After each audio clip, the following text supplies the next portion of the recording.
नमस्कार दोस्तों, स्वागत है आप सभी का मेरे YouTube चैनल पर। तो फ्रेंड्स, आज की इस वीडियो में हम डिस्कस करेंगे 11 अप्रैल 2019 के इम्पोर्टेंट करंट अफेयर्स। स्टार्ट करेंगे फर्स्ट क्वेश्चन से। और उससे पहले अगर आप चैनल पर पहली बार विजिट कर रहे हैं, सब्सक्राइब जरूर कर लीजिए चैनल को, साथ में बेल बटन जरूर प्रेस कर लीजिएगा। इससे आपको फ्री में नोटिफिकेशन आते रहेंगे जब भी मैं कोई नई जानकारी डालूंगी।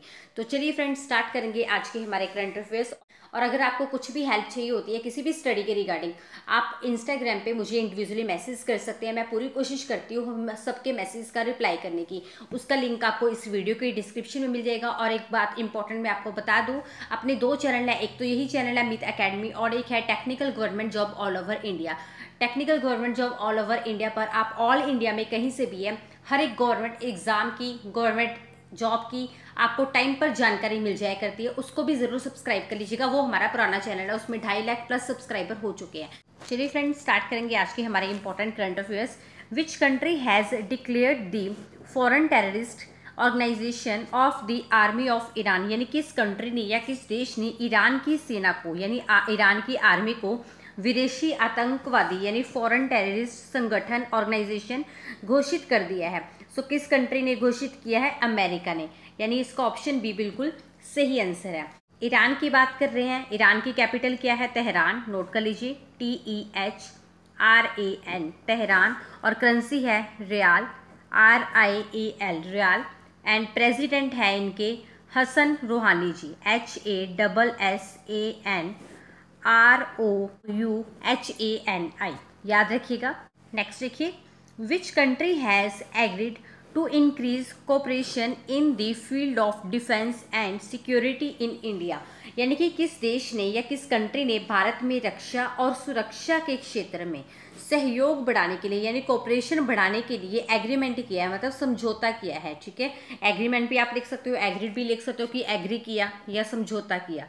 सो किस कंट्री ने किया है? श्रीलंका ने। तो याद रखिएगा, श्रीलंका ने किया है। और इसकी कैपिटल क्या है? नोट कर लीजिए, इसकी दो कैपिटल है, एक है कोलंबो, यहाँ पे स्पेस कम रहती है, ठीक है, लिख लीजिए कोलंबो। एंड दूसरी है श्री जयवर्धनपुरा कोटे, श्री जय, ठीक है, इसकी स्पेलिंग आप समझ सकते हैं, जयवर्धनमपुरा, AWARDENPURA, कोटे KOTTE, ठीक है। और इनके प्रेजेंट टाइम के प्राइम मिनिस्टर कौन है? रनिल विक्रम सिंघे, RANIL, ठीक है। और विक्रम सिंघे WICKREMSINGHE,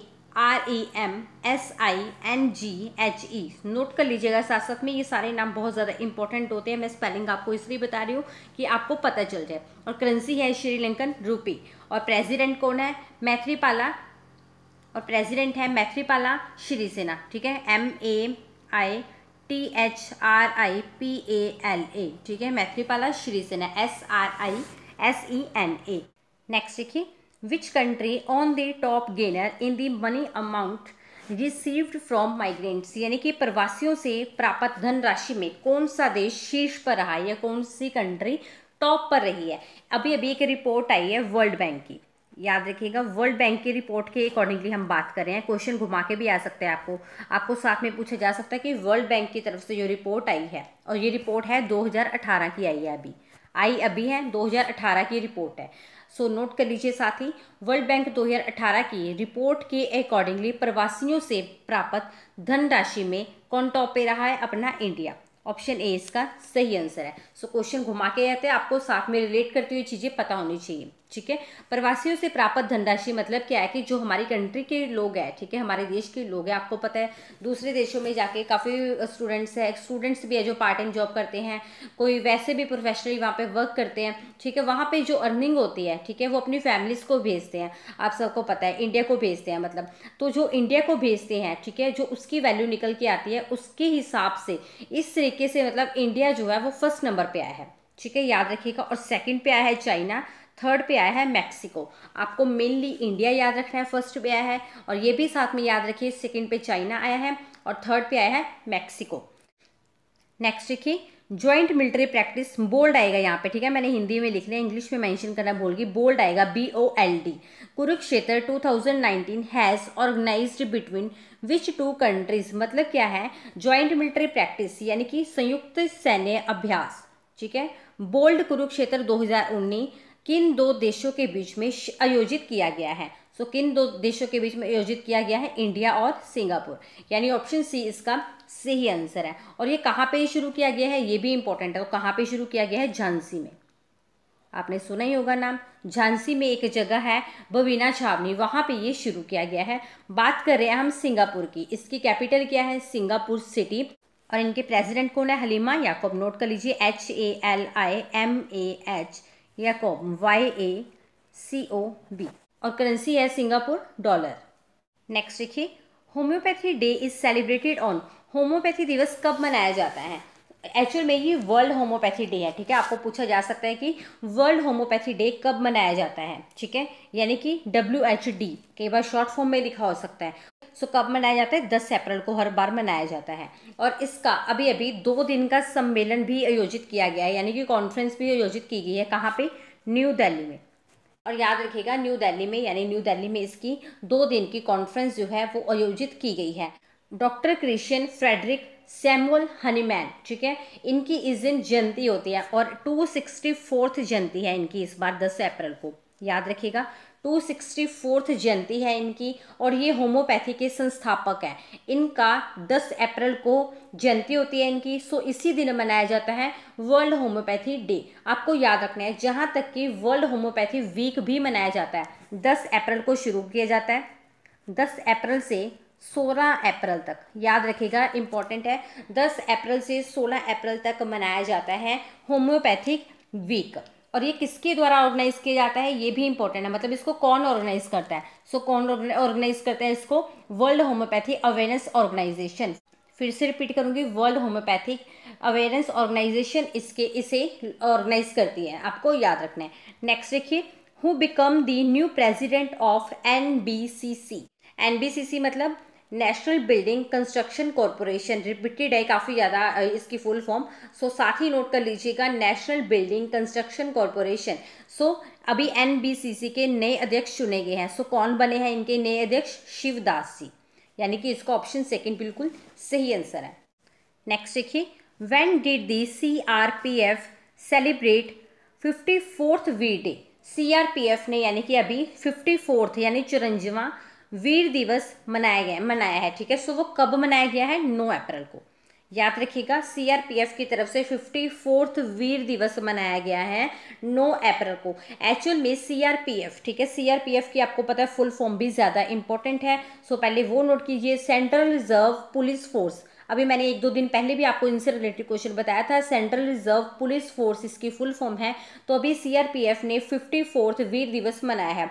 एक्चुअल में CRPF की एक सेना, एक टुकड़ी या एक दल, ठीक है, आप कुछ भी बोल सकते हो, एक ट्रूप, अगर इंग्लिश में लिखो तो ट्रूप, ठीक है, इन्होंने 1965 में यानी कि 1965 में गुजरात में जो सरदार पोस्ट है वहां पे इन्होंने पाकिस्तान को हराया था। सो इसीलिए उस दिन को याद करने के लिए मनाया जाता है वीर दिवस। और ये 54th वीर दिवस है CRPF की तरफ से। ये भी साथ में इंपॉर्टेंट चीज़ याद रखनी है, CRPF की तरफ से बात हो रही है CRPF की, ठीक है। इसकी मैंने फुल फॉर्म आपको ऑलरेडी बता दी है, सेंट्रल रिजर्व पुलिस फोर्स।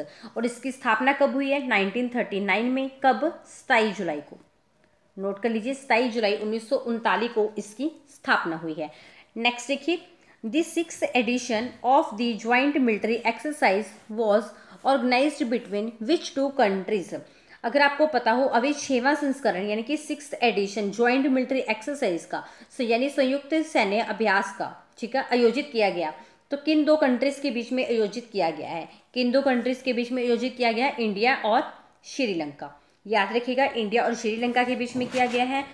अब हम बात इंडिया और श्रीलंका दोनों की कर रहे हैं। अभी इसी सेशन में मैंने आपको श्रीलंका के बारे में ऑलरेडी बता दिया है, इसकी कैपिटल, प्राइम मिनिस्टर, करेंसी। सो वहीं से आपको नोट कर लेना है। नेक्स्ट देखिए, who remained on the top in the ranking of the ministry of human resource development, यानी कि मानव संसाधन विकास मंत्रालय, मतलब क्या है? MHRD, यानी ministry of human resource development है। वहाँ पे ज़रूरी नहीं है कि आपको इसकी फुल फॉर्म दे दी जाए, ठीक है। आपको लिखा जा सकता है कि who remained on the top in the ranking of the MHRD। So MHRD की फुल फॉर्म काफ़ी ज़्यादा कॉमन है और इम्पॉर्टेंट है, ministry of human resource development, यानी मानव संसाधन विकास मंत्रालय, ठीक है।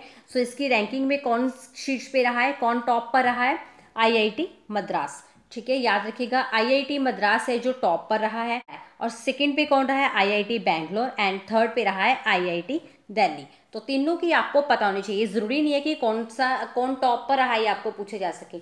आपको ये पूछा जा सकता है कि आईआईटी बैंगलोर कौन से नंबर पे रहा, तो आपको पता होना चाहिए सेकंड नंबर पे रहा है। और दिल्ली पूछा जा सकता है आईआईटी दिल्ली कितने नंबर पे रहा, तो थर्ड नंबर पे रहा है। नेक्स्ट देखिए, who become the new president of the international chamber of commerce India. ये मैं हिंदी में लिखना भूल गई हूँ, मतलब क्या है कि नए अध्यक्ष कौन बने हैं, किसकी, अंतर्राष्ट्रीय चैम्बर ऑफ कॉमर्स इंडिया के।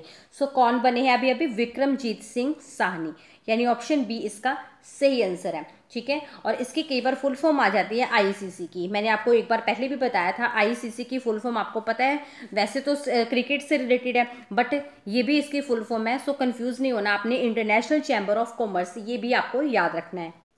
नेक्स्ट क्वेश्चन से पहले आज का क्वेश्चन है, when did the national handloom week begin, यानी राष्ट्रीय हथकरघा सप्ताह की शुरुआत कब हुई है। चार ऑप्शन है आपके पास, आपको अगर साथ में कोई भी रिलेटेड फैक्ट भी पता है उसको भी साथ में आपने टाइप कर देना है। कल मैंने आपसे क्वेश्चन पूछा था केरल राज्य में कौन सा कैफे लॉन्च किया गया, और जितने भी स्टूडेंट्स ने इसका आंसर दिया है सब ने सेम दिया है, कैफे साइंटिफिक। नेक्स्ट क्वेश्चन देख लेते हैं। नेक्स्ट देखिए, what has become India's first railway station by obtaining ISO proof, यानी कि आईएसओ प्रमाण पत्र करके भारत का पहला रेलवे स्टेशन कौन सा बन गया है। मतलब जिन्होंने आईएसओ प्रमाण पत्र अभी प्राप्त किया है, ठीक है, प्राप्त करके इंडिया का फर्स्ट रेलवे स्टेशन कौन सा बन गया है। सो कौन सा बन गया है, गुवाहाटी रेलवे स्टेशन, यानी इसका ऑप्शन डी बिल्कुल सही आंसर है। और इनको ये इसलिए दिया गया है, दरअसल स्वच्छ यानी कि सफाई, ठीक है, साफ सफाई, और ग्रीन इन्वायरमेंट यानी कि हरे वातावरण में, मतलब जो यात्री सुविधा रहती है, ठीक है, उसको प्रदान करने के कारण इनको दिया गया है। सो आपको याद रखना है। और आईएसओ की फुल फॉर्म आपको पता ही है, ठीक है, इंटरनेशनल ऑर्गेनाइजेशन ऑफ स्टैंडर्डाइजेशन, याद रखिएगा, इंटरनेशनल ऑर्गेनाइजेशन ऑफ स्टैंडर्डाइजेशन। इसके अलावा Punjab GK, Haryana GK, agriculture, computer GK, India GK, कोई आप बेस्ट बुक्स ढूंढ रहे हैं, आपको इस वीडियो के डिस्क्रिप्शन में बेस्ट बुक्स मिल जाएंगी, पीडीएफ के तौर पर है, पीडीएफ का आपको डाउनलोड कर लेनी है अगर आपको नीड है। तो चलिए फ्रेंड्स, आज हमने डिस्कस की है 11 अप्रैल 2019 के इंपॉर्टेंट करंट अफेयर्स। जल्दी से जल्दी मिलेंगे नेक्स्ट सेशन में। Thanks for watching.